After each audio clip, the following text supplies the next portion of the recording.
Hola, mi nombre es Sergio Fabián Félix Ávila, soy estudiante de la Facultad de Arquitectura. Hoy voy a presentar el anfiteatro de Flavio y sus contextos, que en este caso son dos contextos que tenemos. El objetivo principal es conocer el contexto en el que se construyó el anfiteatro de Flavio, es cultural y económico, conocer quiénes fueron los emperadores que participaron en la construcción. Como introducción tenemos que es uno de los símbolos más representativos de Roma, construido en el primer siglo por el emperador Vespasiano. Después seguido de esto fue construido por, su hijo Tito Flavio. Tito Vespasiano continuó con la construcción. Fue un escenario de luchas y gladiadores, cacerías, ejecuciones públicas y espectáculos de sangrientos que buscaban entretener y distraer al pueblo romano. De vez en cuando también llenaban el anfiteatro de Flavio con agua para hacer como peleas de barcos también. Su construcción respondió a la necesidad de revitalizar Roma tras un periodo de inestabilidad política. A lo largo de los siglos ha resistido el paso del tiempo y desastres naturales, convirtiéndolo en un icono de grandeza y brutalidad del Imperio Romano.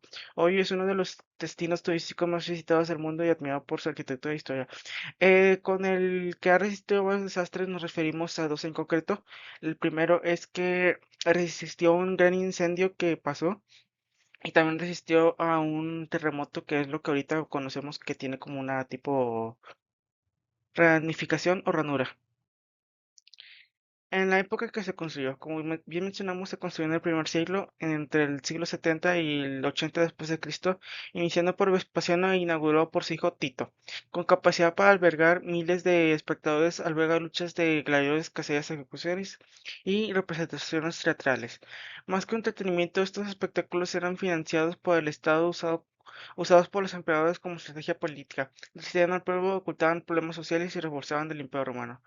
Nos referimos a esto con que en Roma, después de que, bueno, Vespasiano, sí, Vespasiano, el emperador, venía de una guerra. Él había hecho una guerra que había despojado al anterior emperador, por lo cual tenían problemas económicos. Él estaba implementando, bueno, buscaba una distracción para el pueblo para que no se enfocaran tanto en los problemas que habían traído. El Coliseo fue inaugurado en el año 80 después de Cristo bajo el dominio de Tito. Después Tito, sí, se convirtió en el epicentro de la vida social y cultural de Roma. Ahí se realizaba combates de gladiadores, cacerías, ejecuciones, recreación de batalla, reflejando las diversas complejidades de la sociedad romana.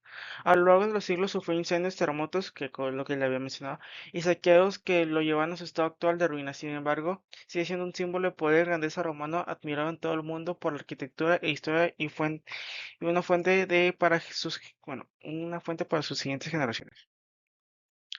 En el contexto cultural tenemos que era un impacto social y político.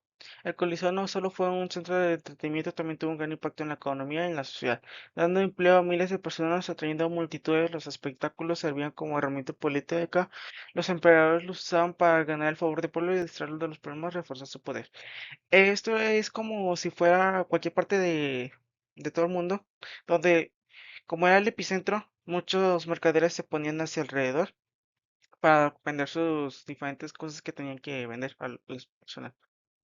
Los espectáculos y simbólicos. Las luchas de los gladiadores, cacerías de animales y representación teatrales eran más que diversión. Simbolizaban valores como el coraje, la superioridad romana sobre sus enemigos y la naturaleza.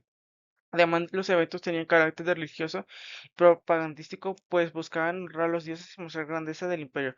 Los gladiadores eran guerreros que enfrentaban los combates a muerte ante toda la audiencia. A veces habían luchas de barcos, como lo había mencionado. Tenemos la guerra civil. Primero fue la crisis de la República. En los últimos años, Roma enfrentó la corrupción senatorial, desigualdades sociales y ausencia de liderazgo, lo que provocó tensiones internas. Después tenemos los conflictos políticos y militares. Generales ambiciosos como Mario Sila, Pompeyo, Craso, César y Octavio luchaban por el poder, debilitando aún más la República, que posteriormente llevó a su caída. Guerras civiles, había sangrientos enfrentamientos entre facciones, contriciones, asesinatos y la alianza cam- combatientes marcado en esta etapa. 4. Ascenso del Imperio. Tras la victoria de Augusto sobre Marco Antonio en la batalla de Asio de 31 antes de Cristo, se inauguró el Principal y Roma pasó a la República del Imperio. Estos fueron los emperadores romanos que participaron más que nada en la construcción. Bueno, lo que ellos tuvieron la fortuna o la dicha de tener la construcción ya hecha. Primero fue Vespasiano, que él fue el que la empezó. Después Tito Vespasiano fue el que la inauguró. Su hijo Domiciano fue uno de los que modificó bueno, principalmente eran como dos niveles y Domiciano construyó el tercer nivel. O creo que eran tres niveles y Domiciano construyó el tercer nivel, el cuarto nivel que diga. Y tenemos a Nerva, Trajano y Adriano que también contribuyeron más que nada, a que siguiera como mantenimiento y todo así. Ellos continúan con las restauraciones del Coliseo romano. En el contexto cultural, el Coliseo, originalmente llamado el Anfiteatro de Flavio, fue construido en el año 70 bajo el mando del emperador Vespasiano, quien buscaba unir a todos los ciudadanos sin importar su estatus social. Tras la guerra civil y una Roma devastada, Vespasiano impulsó reformas financieras, el aumento de impuestos, recuperar fondos. La construcción del Coliseo fue financiada por el botín de guerra del judía y muchos prisioneros fueron usados como mano de obra. Eh, en esto nos da a entender que Vespasiano fue un gran guerrero que utilizó el botín que ya habían hecho de la guerra judía para empezar a financiar su, bueno, para financiar el anfiteatro. También nos damos cuenta que utilizaban a los capturados de guerras pasadas para hacer mano de obra y que prácticamente eran una esclavización. Una vez terminado por su hijo Tito, el Coliseo se convirtió en un motor económico, generó empleo, atrajo multitudes y dinamizó el comercio local. Los eventos como batallas de gladiadores y obras teatrales impulsaban la venta de boletos y comida souvenir. Además, su fama atrajo comerciantes, artesanos, visitantes beneficiados, sectores como el alojamiento, transporte, entretenimiento. El Coliseo no solo fue de economía romana, sino también su imagen influenciaba el poder. ¿Qué pasó después de la caída del imperio? Tras la caída del imperio romano en 476 después de Cristo, Roma entró en una edad media perdiendo el poder político esplendor. La ciudad se volvió más austera, pero su legado cultural perduró gracias a la Iglesia Católica que preservó su arte y la arquitectura del conocimiento romano. Donde el Renacimiento de Roma surgió como el centro artístico y espiritual. Figuras como Miguel Ángel, Rafael, Leonardo da Vinci y brevemente transformaron la ciudad con obras que aún hoy en día simbolizan la grandeza y su belleza clásica. Esto no a entender, bueno, hasta el día de hoy Roma fue un gran parteaguas entre la arquitectura, porque muchos de lo que nosotros conocemos de la arquitectura está basado en ellos. También está basado en Grecia. De hecho, los romanos se basaron en Grecia para crear las columnas, bueno, el estilo, que se caracteriza por el dórico, cónico y corintio.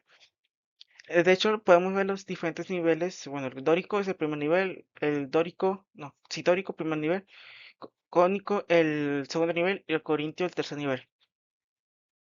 Y ya el último es una mezcla entre todos los tipos de columnas que hay. Bueno, sus órdenes. Vitruvio también fue un arquitecto que nos habló un poquito del anfiteatro. El anfiteatro de Flavio destaca por su forma elíptica que aporta simetría y armonía visual. Sus arcos y columnas crean ritmo arquitectónico siguiendo los principios del Vitruvio sobre la belleza y orden. Vitruvio también promovía la innovación estructural y el Coliseo aplicó técnicas avanzadas que le dieron gran durabilidad. Su diseño funcional permitió múltiples usos, el combate, el teatro, espectáculos, convirtiéndolo en un espacio adaptable y eficiente. Como por último, como conclusión, tenemos que el anfiteatro del Flavio sigue siendo un icono cultural y turístico en Roma, que lo podemos observar hoy en día. Cada año miles y millones de visitantes lo admiran por su historia, arquitectura y simbolismo. Ha inspirado grabados, pinturas, películas y obras teatrales, manteniendo vivo el legado de Roma en la cultura popular. Además, estudios arqueológicos han revelado su función como centro social, religioso, artístico y en la Roma antigua. Su impacto trasciende en lo físico, el Coliseo representa la grandeza de la civilización romana continua, inspirando a generaciones actuales y futuras. Muchas gracias.